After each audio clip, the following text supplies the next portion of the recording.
है या आपसे स्नेह कर कर आपके करीब आ जाता है। 5 कोई सी भी दशमी पर शमी के वृक्ष के नीचे जाइए, घी का दीपक लगाइए, शुद्ध जल तांबे के पात्र में लेकर जाकर अर्पित करिए। पहले दीप जलाना, उसके बाद शमी के पौधे में जल डालना और पौधे उस वृक्ष के नीचे बैठकर जल चढ़ाकर वहीं पर एक चावल का दाना समर्पित कर कर बाबा से प्रार्थना करना कि बाबा मुझे बहुत कष्ट है, ये मेरा एक तकलीफ मुझे दे रहा है, बस आप मेरी तकलीफ को दूर करना। शिव की ऐसी कृपा होगी।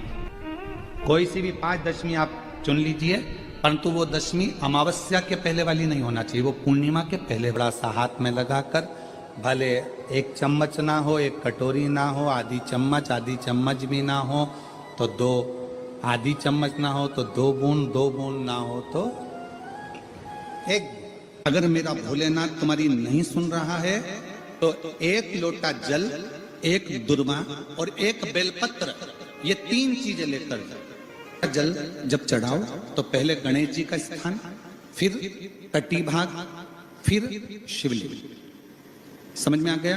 गणेश जी का स्थान, कटी भाग जलाधारी, फिर शिवलिंग। दुर्वा गणेश जी के स्थान पर समर्पित कर दो और बेलपत्री अशोक सुंदरी वाली जगह पर समर्पित कर दो। ये 3 चीजें अगर आप 2 हफ्ते में, 1 महीने में अगर 1 बार भी अगर करते हो तो देवादिदेव महादेव आपकी मन की कामना पूर्ण जरूर करते हैं। ये निश्चित। मास दशमी तिथि को जो दीप दान करता है उसके घर में कभी संपदा की कमी नहीं आती है। के पत्ते को चाहे 21 हो, 11 हो, 51 हो, तिथि को उसको शहद में डुबोकर शंकर भगवान के शिवलिंग पर उसको श्रृंगार करो। केवल चढ़ाना नहीं है, जब शहद में डूब जाएगा तो वो चिपक जाएगा। शिव का श्रृंगार करो। क्या होगा इससे? तो लिंग पुराण कहती है, नर्मदा पुराण कहती है, शंकर का जब हम शमी के पत्ते को शहद में डुबोकर श्रृंगार करते हैं, शंकर कहते हैं इसने मेरा श्रृंगार करा है तो क्यों ना मैं भी इसका धन का श्रृंगार कर इसको कर से मुक्त कर दूं, तब कर जा चुका। मात्र दशमी की तिथि के लिए, केवल दशमी। चिड़चिड़ करता है, क्रोध करता है, गुस्सा करता है, तो महाराज शंकर भगवान का श्रंभेश्वर महादेव का नाम लेकर 31 बेलपत्र, जिस व्यक्ति को क्रोध आता है उस व्यक्ति का स्मरण कर कर आखा चावल मतलब सेगे चावल के साथ 1-1 बेलपत्र, 31 बेलपत्र कर कर शिव जी के शिवलिंग पर समर्पित करी जाती है। मात्र दशमी की तिथि के लिए, केवल दशमी, चाहे उजाला की हो चाहे अंधेरे की। कौन से महादेव का नाम लेना है? श्रंभेश्वर महादेव, शिव जी का एक। दशमी तिथि को बेलपत्र, 1 लोटा पानी, 1 जल का पात्र, और उस 7 बेलपत्र में भी मध्य की बेलपत्र में बीच वाली पत्ती पर केसर का भाग घिस कर चंदन बनाकर उससे ओम लिखकर, और दोनों जो पत्तियां हैं उस पर गणेश जी, रिद्धि सिद्धि और माता पार्वती जी का, कार्तिकेय जी का स्मरण कर कर उस पत्ती पर केसर चंदन की बिंदी लगाकर बाबा देवादिदेव महादेव को अशोक सुंदरी की जगह पर समर्पित करी। और उसी में से 1 बेलपत्र वापिस बाबा से लेकर आइए कि मेरा ये कार्य है बाबा और आपको करना है। लाखों के दुखड़े जो तू हर गया डमरू वाले, फिर मेरे दुखड़ों को देखकर क्यों डर गया डमरू वाले। बाबा तेरे भरोसे पर यह कार्य। शिव से निवेदन कर कर 1 बेलपत्र बाबा की वापिस लेकर आए, उसको संजो कर रखे। 1 लोटा जल, 1 जल का पात्र लीजिए, उस जल के पात्र को लेकर उसमें थोड़ा सा लाल चंदन डालकर बेलपत्री के वृक्ष के नीचे और देवादिदेव महादेव को चढ़ाना प्रारंभ कर दीजिए। शिव को चढ़ाना थोड़ा सा जल। उसके बाद में 1 लोटा जल स्वच्छ फिर शिव जी को चढ़ाओ। प्रयास करो बेलपत्री मिले, बेलपत्री पर लाल चंदन 3 पत्तियों पर लगाकर लाल चंदन बेलपत्री के वृक्ष के नीचे समर्पित कर कर उसी बेलपत्री के वृक्ष के नीचे का बेलपत्र वापिस लेकर श्री शिवाय नमस्तुभ्यं बोलकर आपकी कामना कहकर भगवान शिव पर अघोरेश्वर महादेव का नाम लेकर आप चढ़ाना प्रारंभ करिए। बाबा आपका कार्य 3 महीने के अंदर पूर्ण कर देगा, सफलता। शिव जी का एक नाम है अघोर। 10वीं तिथि को जो तुलसी की डंडी को घी में भिगोकर अपनी कामना कर कर भगवान के सामने दिए में रखकर जला देता है, दिए की तरह उससे आरती उतार देता है, कहते हैं उसका जन्म दूसरी बार पृथ्वी पर नहीं होता, वो भगवान के गोलोक धाम में जिंदगी भर के लिए विराजमान हो जाता है। जिंदगी भर को हम जो जल चढ़ाते हैं उसका एक तरीका भी हमारी जिंदगी में अगर हमने उसको स्मरण में रख लिया तो हमारी कार्य की सिद्धता को सिद्ध कर दे। सीधे जल चढ़ाना, दक्षिण में बैठकर उत्तर की ओर मुख कर कर जल चढ़ाना, अशोक सुंदरी से लेकर शिवलिंग तक जल चढ़ाना, 5 स्थान पर गणेश, कार्तिकेय, अशोक सुंदरी, जलाधारी, शिवलिंग पर जल चढ़ाना 5 स्थान, और 5वां जल समर्पित करना। 5वां शिव जी को 5 नंबर का जो जल आता है, जो जलाधारी है, ऊपर जिसमें पानी भरा रहता है और नीचे एक एक बूंद टपकता रहता, जलाधारी में जल समर्पित कर कर उसी जल को बचाकर अशोक सुंदरी वाली जगह पर थोड़ा सा चढ़ाकर उसी में से जल शिवलिंग पर जब हम समर्पित करते हैं तो हम जिस कार्य के लिए जा रहे हैं वो कार्य सफल होता ही है। 2 माता ऐसी है,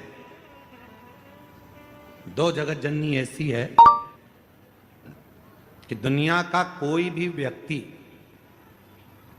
कितना भी टोना कर दे, चाहे दुनिया का कोई भी व्यक्ति कितनी भी विद्या कर दे, चाहे दुनिया का कोई भी तांत्रिक कोई विद्या करने वाला तुम्हारे ऊपर कितनी भी विद्या कर दे, 2 देवी ऐसी है जो उस टोना को, उस विद्या को पलट देती है। 2 देवी ऐसी हैं जो कोई अपने ऊपर अगर विद्या कर रहा है और वो 2 देवी का स्मरण कर लिया जाए, उन 2 देवी का नाम लेकर मात्र शंकर के शिवलिंग के सामने जो अशोक सुंदरी वाली जगह होती है वहां पर अगर इन 2 देवियों का नाम लेकर अगर जल चढ़ा दिया जाए तो किसी ने अगर विद्या करी भी होती है तो पलट जाती है। कोई कितना भी बड़ा तुम्हारे लिए तंत्र मंत्र कर रहा हो वो तुरंत पलट जाता है, एक क्षण नहीं लगता और उनका नाम लेने से ही पलट जाता है। 2 देवी, एक प्रत्यग्रा माता, एक है प्रत्यग्री माता और दूसरी है दंतेश्वरी माता, जिसका काली पुराण में विशेष वर्णन लिखा। और दंतेश्वरी माता का स्मरण यहां तक अथर्व वेद में भी वर्णित किया गया प्रत्यग्री माता का, काली पुराण में तो है, देवी भागवत में भी है। ये जो 2 देवियां हैं, एक प्रत्यग्री माता और दूसरी जम के बोलो दंतेश्वरी माता। ये 2 माता ऐसी हैं, अगर भगवान शंकर का ये शिवलिंग है, ये जलाधारी है, माता पार्वती जी का हस्तकमल, और यहां सामने एक मोटी सी लाइन होती है अशोक सुंदरी का स्थान, इधर गणेश जी, इधर कार्तिकेय जी। जब हम दक्षिण में खड़े होकर, उत्तर में मुख कर कर, यहां खड़े होकर जब हम शिवलिंग पर जल चढ़ाते हैं और अपने जल के पात्र को थोड़ा सा आगे बढ़ाकर हम इस स्थान पर, अशोक सुंदरी के स्थान पर, इस यहां खड़े होकर जल चढ़ाते समय इस स्थान पर अपने पानी के लोटे को आगे बढ़ाते हैं और जल को यहां गिराते हैं। प्रत्यग्री माता का नाम लेकर या मां दंतेश्वरी का नाम लेकर जब हम चढ़ाते हैं, आज दिन भर में अगर कोई ने भी हमारे ऊपर विद्या करी होती है वो 2 मिनट के अंदर वो कटकर गिर जाती है और कोई असर नहीं हो पाता। 2 माता, एक मां दंतेश्वरी, एक मां सुंदर लिखा है 10वीं तिथि को जो तुलसी की डंडी को घी में भिगोकर अपनी कामना कर कर भगवान के सामने दिए में रखकर जला देता है, दिए की तरह उससे आरती उतार देता है, कहते हैं उसका जन्म दूसरी बार पृथ्वी पर नहीं होता, वो भगवान के गोलोक धाम में जिंदगी भर के लिए विराजमान हो जाता है। जिंदगी भर के दीप की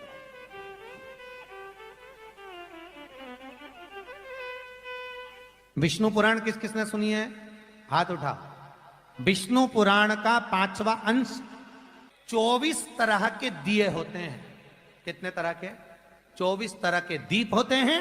उस दीप में सर्वाधिक श्रेष्ठ दीप होता है तुलसी दल का। तुलसी की डंडी से जो प्रकट किया गया। बत्तियों का भी क्रम है, एक लंबी बत्ती होती है, एक गोल बत्ती होती है। होती कि नहीं होती? लंबी और गोल। ये वाला स्पीकर बंद, बार बार बंद हो रहा, बार बार चालू हो रहा है, उसको देखिए जरा। बत्ती एक गोल होती है, एक लंबी होती है। गोल बत्ती और लंबी बत्ती में अंतर होता है, बहुत जमीन आसमान का अंतर है, बहुत ध्यान देना इसका। गोल बत्ती किस किस देवी देवता पे लगती है और लंबी बत्ती किस किस देवी देवता पे लगती है, तो स्कंद पुराण और विष्णु पुराण दोनों कहती है जो लंबी बत्ती होती है वो पितरों की जगह पर, पूर्वजों की जगह पर, पूर्वजों की जगह पर, बड़ के पेड़ के नीचे, पीपल के पेड़ के नीचे लंबी बत्ती का प्रमाण है। किसी देवी के स्थान पर, जो देवी की पूजन करते हैं, जगदम्बा की पूजन करते हो, पार्वती की करते हो, लक्ष्मी की करते हो, कुल देवी का स्मरण करते हो, लंबी बत्ती का प्रमाण। और जो गोल बत्ती होती है वो गोल बत्ती का प्रमाण किसी हनुमान मंदिर, राम मंदिर, शिव मंदिर, जितने देवताओं के मंदिर है वहां पर गोल बत्ती का प्रमाण। लंबी बत्ती देवी के स्थान पर इसलिए जलाई जाती है क्योंकि देवी वंश की और लक्ष्मी की वृद्धि करती है। तो लक्ष्मी और वंश बड़ा होना चाहिए, लंबा होना चाहिए।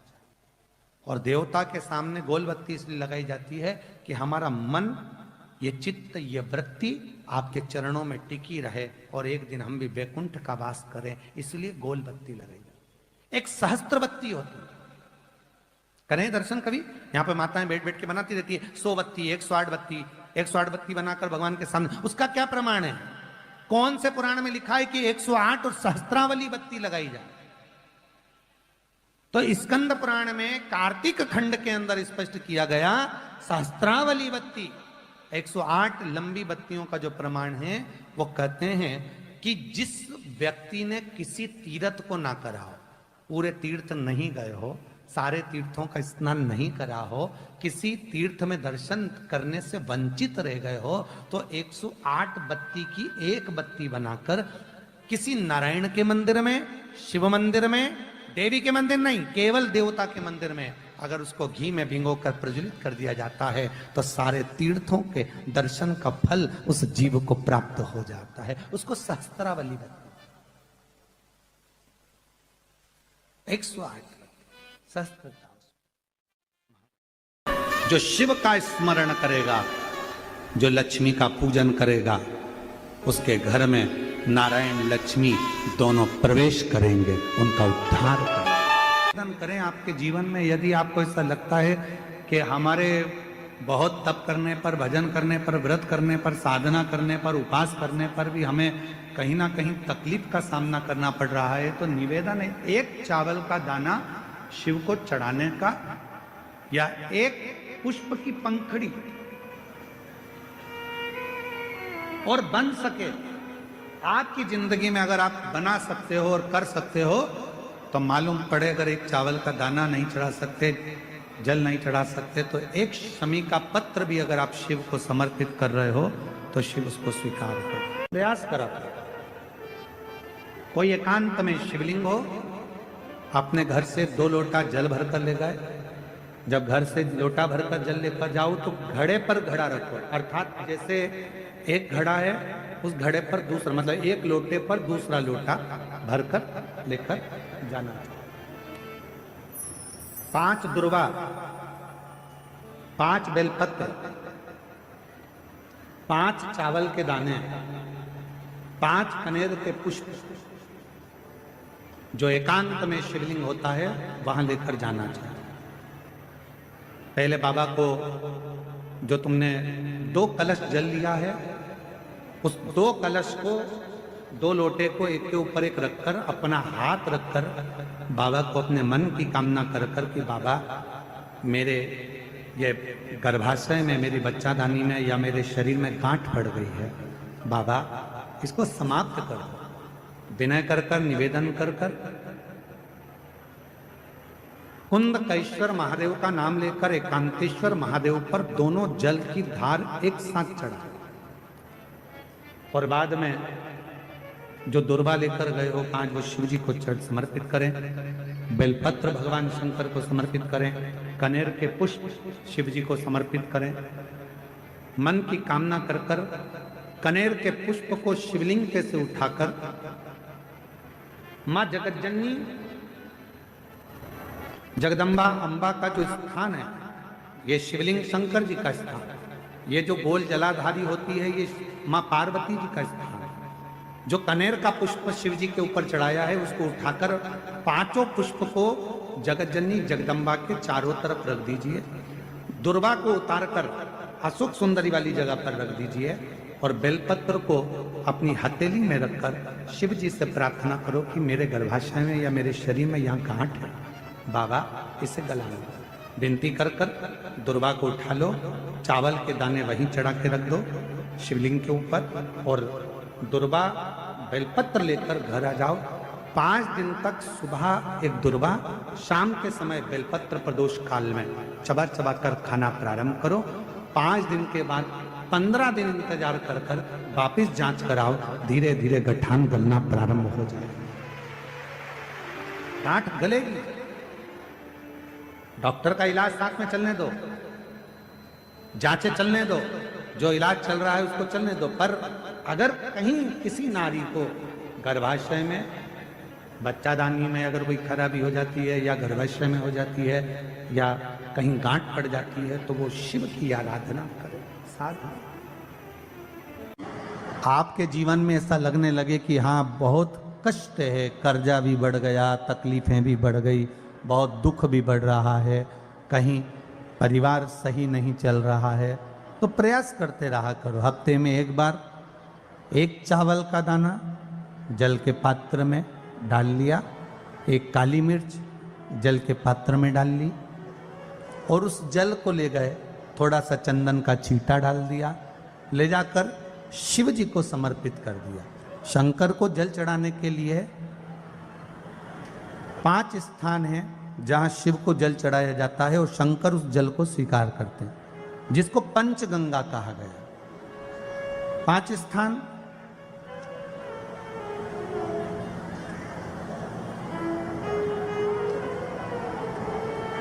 अच्छे से समझ लीजिएगा, जब भी शिव मंदिर में जाएं तो ये 5 स्थान शिव को जल चढ़ाने के लिए जे रखा है। शिवलिंग, गोल जलाधारी, ये चरण जहां से पानी नीचे की ओर जाता है। शंकर भगवान के 13 बच्चे हैं, 13 की 13 बच्चे शिव जी का संपूर्ण परिवार, 33 कोटि देवता, 64 योगनियां, सब शिवलिंग के आसपास में। आप शंकर जी के मंदिर में जाकर यह कभी ना विचार करना कि पार्वती जी को ढूंढना पड़ेगा या गणेश जी को ढूंढना पड़ेगा या कार्तिकेय जी को ढूंढना पड़ेगा या भैरव को ढूंढना पड़ेगा। हमें शंकर के मंदिर में जाकर किसी देवता को ढूंढने की जरूरत नहीं है। जहां शंकर भगवान का शिवलिंग रखा हुआ है वो माता जी का हस्तकमल है, माता पार्वती जी का स्थान है। जहां शिवलिंग रखा है वो शंकर भगवान है। जहां जलाधारी है, उस जलाधारी के पास में जहां पानी बहता है, बीच में अशोक सुंदरी का स्थान है। जहां से पानी बह रहा है उसका राइट भाग, वहां गणेश जी का स्थान है, लेफ्ट भाग कार्तिकेय जी का स्थान है। शंकर भगवान के ऊपर जो जल गिर रहा है वो शंकर भगवान की 5 लड़कियां, जया, विषहरा, शामलीबारी, दौतली, देव, ये शंकर जी की 5 बेटियां ऊपर हैं। जहां से पानी बहकर उस निकासी से, जहां नाली बनी रहती है, पानी जहां से निकलकर बाहर मंदिर के जा रहा है वो 33 कोटि देवताओं का स्थान है। इसलिए सारे मंदिरों की परिक्रमा हो सकती है पर शंकर जी के मंदिर की परिक्रमा नहीं करते, क्योंकि वो जल जो जा रहा है वो 33 कोटि देवताओं का स्थान है, उसको हम लांघ नहीं सकते। वो स्थान जल चढ़ाते समय आप इसका स्मरण रखें। पानी का जब पात्र लेकर जाते हैं मंदिर के अंदर, सबसे पहले शिव जी का जो जलाधारी है उसमें राइट भाग पर अपनी मनोकामना कर कर जल चढ़ाएं, फिर लेफ्ट भाग में चढ़ाएं रोग मुक्ति के लिए। अशोक सुंदरी की जगह पर चढ़ाएं, ये 3रा स्थान। 4था स्थान माता पार्वती जी का जो कटी भाग है जहां पर शिवलिंग रखा हुआ है उस भाग पर जल चढ़ाएं, 4था भाग। 5वां भाग शंकर जी के ऊपर चढ़ाएं। ये 5 जगह पर जल क्रम वाइज चढ़ाएं। आप लोग जाते हो डायरेक्ट जाकर शंकर जी पे जल उंडेल करा जाते हो, सीधे गए और शिव जी पे जाकर आपने जल चढ़ा दिया। हमारे यहाँ शास्त्र कहता है जैसे अपन देवताओं की पूजन करते हैं तो पंडित जी सबसे पहले पूजन किसकी कराते हैं? जम के बोलो जरा, गणेश जी की। गणेश जी के बाद पूजन कराते कराते कराते कराते कराते कराते आगे के सारे देवता कराते कराते कराते कराते फिर पर पहुंचते हैं। आप डायरेक्ट मूल पूजन कराते कराते कराते कराते कराते कराते आगे के सारे देवता कराते कराते कराते कराते फिर मूल पूजन पर पहुंचते हैं। आप डायरेक्ट मूल पूजन पे पहुंच जाते हो। और सरल भाषा में समझ लो, जितनी सरल भाषा में समझोगे ना उतना अपने जीवन में उतर जाएगा। इस छत के ऊपर आपको चढ़ना है, निशानी रखी है,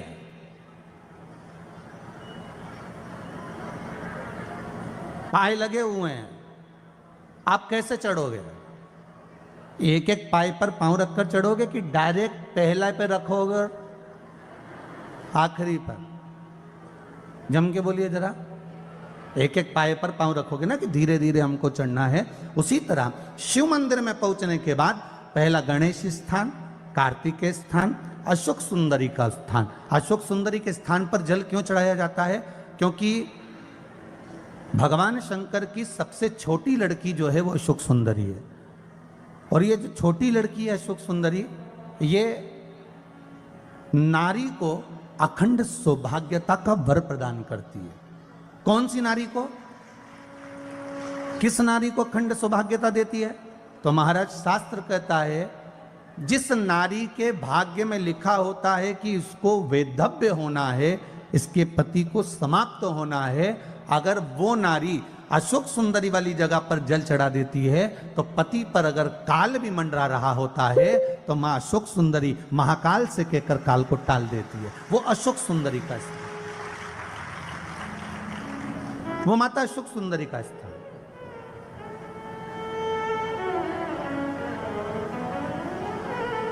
जल चढ़ाने का एक नियम है। यहां जल चढ़ाया, फिर कार्तिकेय बाबा को चढ़ाया, फिर अशोक सुंदरी को चढ़ाया, फिर कटी भाग पर।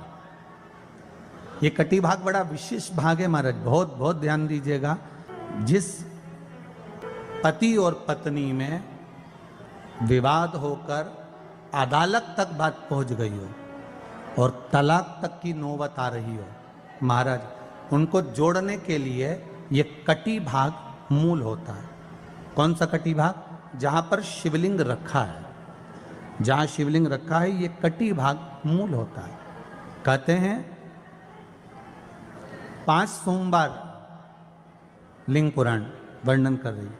5 सोमवार कटी भाग पर जहां शिवलिंग रखा हुआ है, 3 उंगली में मक्खन लेकर कटी भाग पर मात्र फेर देने पर और उस पर 7 जगह चंदन लगा देने पर पति और पत्नी का संबंध कभी समाप्त नहीं हो सकता, वो जुड़कर ही रहेगा, प्रेम बढ़कर ही रहेगा। कटी भाग का बड़ा बड़ा महत्व है महाराज। शिवलिंग के कटी भाग पर स्वयं